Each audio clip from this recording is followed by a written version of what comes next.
దీంట్లో పర్ల మా స్కూల్లో ఒక అబ్బాయి అయినా పడ్డాడు. మా క్లాస్లో ఎవరు పడల ఫస్ట్ కనీసం తెలిసిన కూడా పడలా.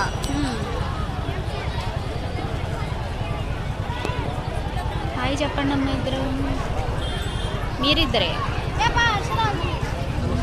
దీపు దీపమ్మ